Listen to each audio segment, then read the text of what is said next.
As we do each and every week, we gather here today to reflect, to learn, and to challenge ourselves to live more fully into our deep humanity. But this week I want to begin with a confession.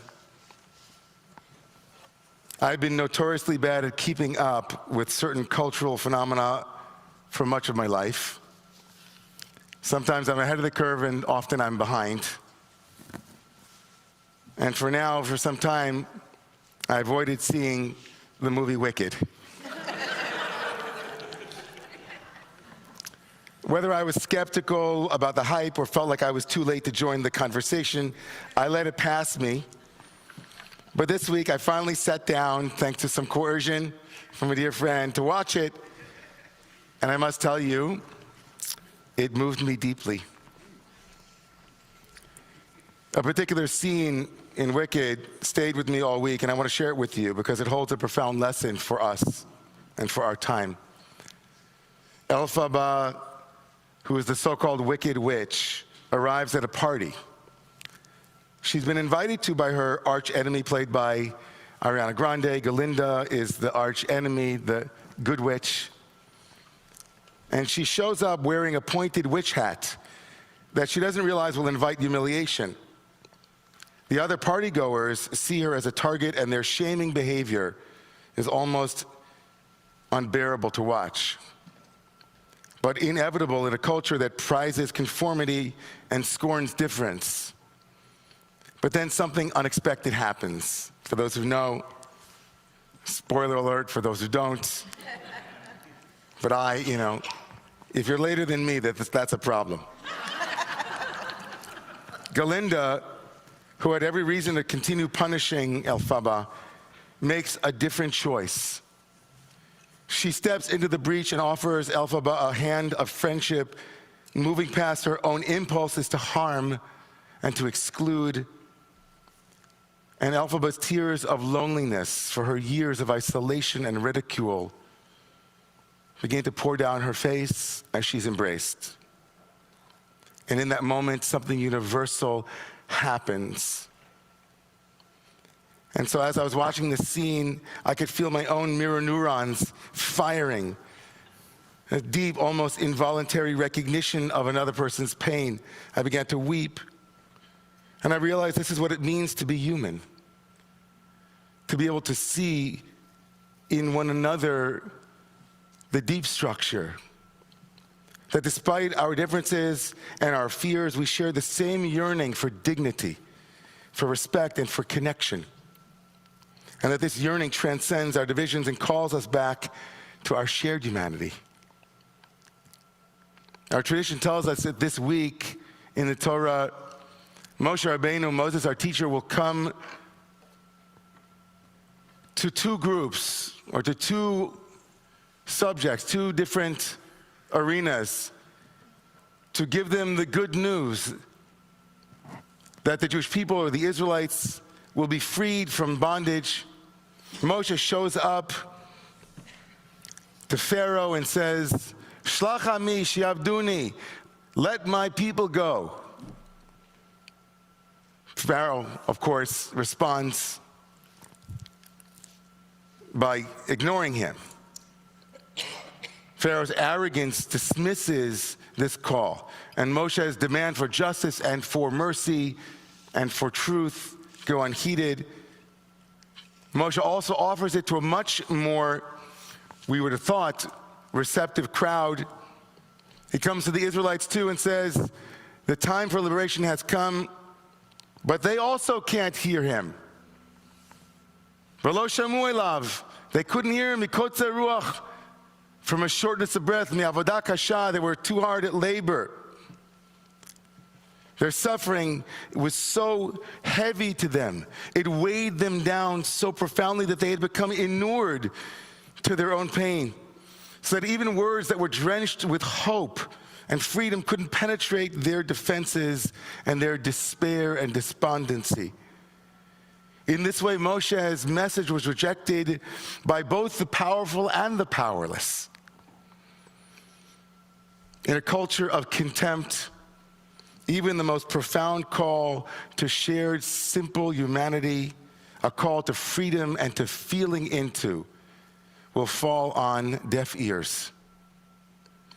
As many of you know, this story is not a past story. Our tradition offers us timeless archetypes for how human beings behave, how we work in the world, how we walk through it. We live in a world in which this very week we watched a message of mercy being met with derisive discomfort, with mocking. Many of you saw that the great minister Marian Edgar Buddha, is that her name? Buddha? Bud? I don't even know how to pronounce her name. All I know is, you rock. Like, wow. The Episcopal Bishop of Washington delivered a sermon that many of you know made waves across faith communities and beyond it. She's known for her prophetic voice and her moral clarity. If you do the homework on her, she's out there in a really amazing way. But in her message, she called on us to reject a pervasive, and this was her term, culture of contempt, embracing a radical mercy that expands our circles of care to include the marginalized and the oppressed. Her sermon was a powerful reminder of the work that we have to do to restore a common sense understanding of what it means to be human. She turned to the most powerful man in the world, and she said to him, I beg you, I plead for mercy for those who are scared, for those who are afraid. She didn't launch into a chastising. She didn't launch into policy suggestions. She didn't weigh in on whether or not there really is a problem that needs to be addressed or not. That wasn't the point of her sermon. And what was remarkable for those, I'm sure all of you who know this, what was remarkable, I was tracking, after I saw this headline, I looked it up and started watching and tuned into like CNN, others to see the pundits talking, and couldn't believe what I was listening to. She was arrogant, inappropriate, and the list goes on. It's hard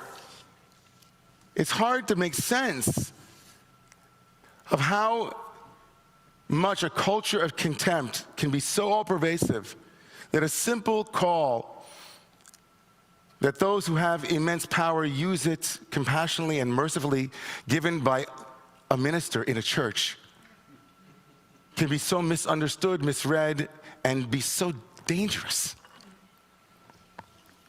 After her sermon, she told the Associated Press, I don't consider him an enemy, she said. I believe we can disagree respectfully, put our ideas out there, and continue to stand for the convictions that we've been given without resorting to violence of speech. Violence of speech. She was nonetheless called a radical left hardline Trump hater. Not to mention that she is not very good at her job. When we were singing L'Chadodi tonight, and we came to the verse, Yamin u'smol tifrotzi v'es Adonai ta'aritzi. The verse in L'Chadodi means to the right and to the left, spread out. So to the right, to the left. To every right and every left.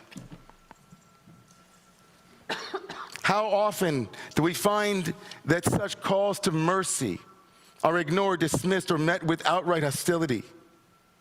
The powerful who dismiss mercy as inconvenient weaponize it selectively, pardoning over 1,500 guilty criminals who served their interests, and yet turning a blind eye to acts of hate, like Elon Musk's chilling gesture that mimicked a Hitler salute at inauguration. The benefit of the doubt this week was extended towards him. That's the direction where the benefit of the doubt should be inclined. This act of selective mercy is not accidental.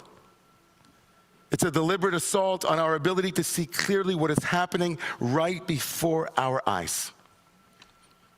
The assault this week was an assault on the very ability that we have to see the emperor who has no clothes. What was remarkable was that this person of faith stood in such close proximity to the President of the United States, to the most powerful man in the world, and was able to speak from a place of moral authority and courage, which is the very epitome of democracy. The most democratic moment of the week was from that remarkable woman. Don't think for a moment I'm naive to all of the different messages that were embedded, of course, and the politics and the game, the public presentation. Nonetheless, as Danielle Allen wrote in her book, Talking to Strangers, Anxieties of Citizenship, talking to strangers is a way of claiming one's political majority, and with it a presidential ease and a sense of freedom. She writes that to be presidential is to be not afraid of strangers. It displays your power. In an America that was trying to embed in its own citizenship, not subjects, but citizens, to be able to stand in front of power and be able to speak in this way was presidential. Remarkable. And the powerless who didn't listen, the Israelites who couldn't hear mercy. We are weighed down by our own fear and exhaustion, and often we can't even muster the strength to believe in the possibility any longer of mercy being an operative principle in our civic life. In a world where power is everything, mercy has no place. Mercy is for the losers. Mercy is for those who are, you could fill it in. So Moshe comes to the people, they can't hear him. He begs for liberation, they reject him, they're too tired. He comes to Pharaoh, who mocks him. All of this on display this week. What does it mean for all of us when we are so quick to extend understanding to the powerful and we remain deaf to the cries of the marginalized and the vulnerable? How can we call ourselves people of faith and humanity if we can't hear the call to care when it is spoken in such plain language? At every moment, we have a choice between vengeance and love. At every moment, we have a choice between extending a hand, breaking a cycle, speaking the truth, naming it as such, or hiding and cowering and waiting. It's often at this moment in a sermon that I go completely off page and go rogue, so let me do that. We all should be equal opportunity critics. We all should open our eyes. The benefit of the doubt over the last couple of months, the willingness to see that potentially there might be good that comes from this situation is something that we should hold fast to. But we need to lubricate that muscle or that voice or that inclination to call it as we see it and to say it out loud and to not care to the right, to the left, to the up, to the down. It doesn't matter. Severely disappointed by those friends of mine and colleagues who didn't take to the airwaves to decry that salute this week, as if to say that all this past year plus where we have been calling out anti-Semitism in all of its forms, insidious as it is, in every nook and cranny, and as dangerous as it is, but we don't do it when it comes to the richest man in the world? Very odd. It doesn't matter if you wear a pin for the hostages, if you raise your hand in a salute and dog whistle to groups who are full of hate. What a synoptic image it is between that remarkable, courageous woman speaking and making leaders squirm.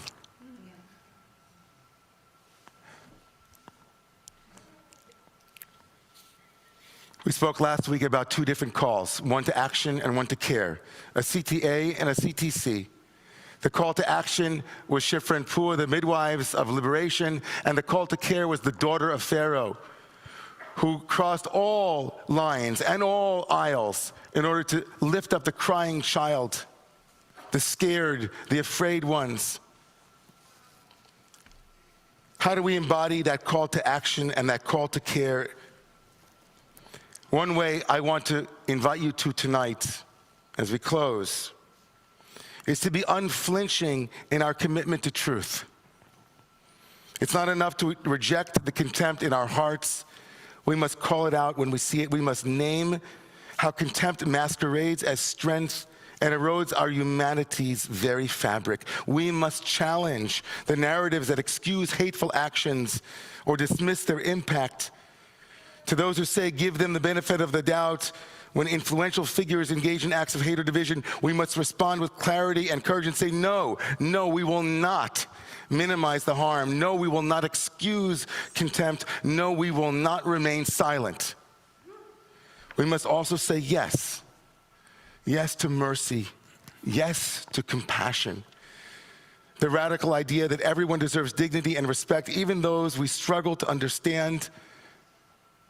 We must continue to say that not all of those who are here illegally are criminals, or she said it loud and proud.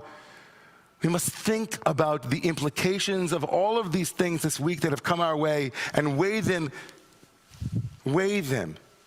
against our deepest values, our deepest Torah. Yes to dignity and respect. This is the call to care. It is the work of seeing and honoring humanity in one another, even when it is complex or challenging. And friends here, Romamu, beloved community, we live in a moment that demands courage and compassion. If you haven't seen Wicked yet, what y'all waiting for? There are elements of it that we can discuss and debate, for sure. But don't miss that moment when an enemy became a friend, when an inclination to hurt became a risk to heal. Don't miss that moment. That's the whole world there. That chasm and that abyss is not out there, it's in here, it's in here. It's a constant question for us. How do we, like the minister, protest in a revolutionary way for the sake of mercy and compassion? That's a bracha and a charge. May God bless us to be people and a community that hears and responds to the cries of the vulnerable, rejects contempt, and embraces Rahmanas, mercy, and chooses humanity over division. May God bless us with that. Amen. Amen.